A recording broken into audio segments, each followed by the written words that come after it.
the human service sector, rarely does our work concern only a single party. We often communicate with different people even within a single program. For instance, if you work with vulnerable youth, in addition to directly interacting with the youth, your work may entail training volunteer mentors, educating parents, collaborating with other service allies. Whom is your MOOC for? Becomes the next critical question you need to ask. If you have all the resources you want, you may be able to develop different MOOCs for different audiences. But often our means can only stretch far enough to cover one MOOC production. We have to prioritize. You want your MOOC to create the biggest possible impact for the program. This is probably the biggest drive behind the decision of whom to prioritize. Going back to our vulnerable youth example, enhancing direct counseling services, raising awareness, improving parenting skills, and cross-sectoral collaboration are all important and worth the investment, but you can only pick one.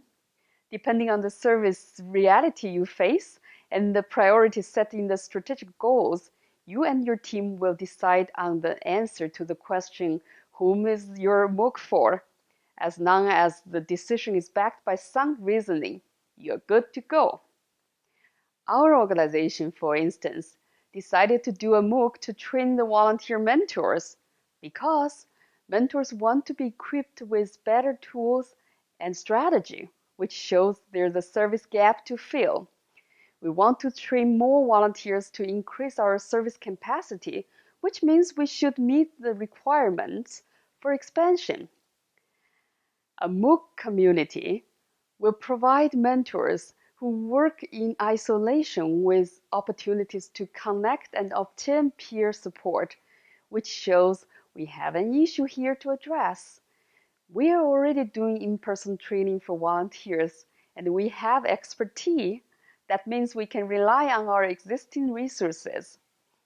One important factor you shouldn't overlook when it comes to selecting the right audience for your MOOC is whether the group will be accustomed to online learning.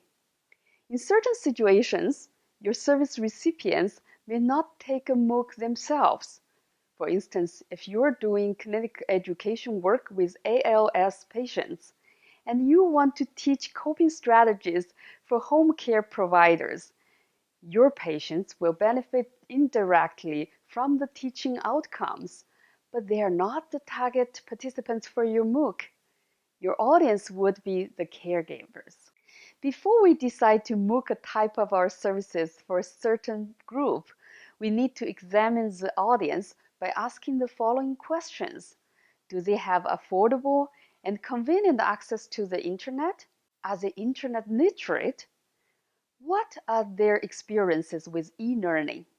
Are they physically and mentally fit for taking online courses? What are their ages and average education levels? What are their learning habits? How loaded are they with other time demands? How much time can they afford to spend on a MOOC? Why do they want to take such a course? What do they wish to learn? Asking these questions not only helps you further determine the fitness of the project, but it will also be helpful for the curriculum and the instructional design of the MOOC.